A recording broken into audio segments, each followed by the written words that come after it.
హరి ఓం శ్రీ గురుభ్యో నమ. స్వామియే శరణమయ్యప్ప.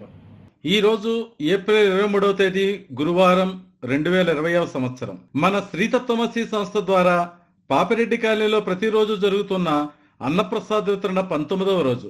మేడ్చల్ జిఎస్టి కమిషనర్ శ్రీ ఎన్ శ్రీధర్ గారు, అడిషనల్ కమిషనర్లు మురళీకృష్ణ గారు, వసుధా ప్రసాద్ గారు, డిప్యూటీ కమిషనర్ దత్తా గారు కలిసి ఈ రోజు అన్నప్రసాద వితరణ చేయించారు. వారిని వారి కుటుంబాల్ని కలియుగ నాయకుడైన శ్రీ వెంకటేశ్వర స్వామి, అన్నదాన ప్రభు అయిన అయ్యప్ప స్వామి ఆయురారోగ్య ఐశ్వర్యములతో వర్ధిల్లేలాగా ఆశీర్వదించమని, వీరందరూ కూడా ఉద్యోగోన్నతులు పొందాలని మన శ్రీతత్వమసి సంస్థ ద్వారా కోరుకుందాం.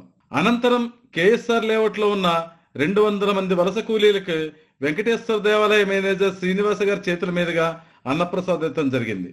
చందానగర్ జిహెచ్ఎంసీ కళ్యాణ మండపంలోను, లింగంపల్లి జడ్పీ హై స్కూల్లోనూ ఉన్న యాచకులకు వెంకటేశ్వర దేవాలయ అర్చకులు మణికంఠ గారు, పవన్ గారు, సేవా సమితి సభ్యుడు త్రిమూర్తులు గారి చేతుల మీదుగా అన్నప్రసాదం జరిగింది. చందానగర్ రైల్వే స్టేషన్ ఎదురువీధిలో ఉన్న హనుమాన్ టెంపుల్ వద్ద 150 మంది వలస కూలీలకు శ్రీ రామ్మోహన్ రావు గురుస్వామి గారు, పద్మావతి దంపతుల కుమారుడు కె రాఘవేంద్ర ప్రసాద్ గారు, స్వాతి దంపతులు అన్నప్రసాదం చేయించారు. ఈ రోజు అన్ని చోట్ల కలిపి మొత్తం 1195 మందికి మన శ్రీతత్వమసి సంస్థ ద్వారా అన్నప్రసాదం జరిగింది. వెంకటేశ్వర దేవాలయ అర్చక స్వాములు, సిబ్బంది, సేవా సమితి సభ్యులు యథావిధిగా ప్యాకింగ్లు చేశారు. ఓం శ్రీ స్వామియే శరణమయ్యప్ప.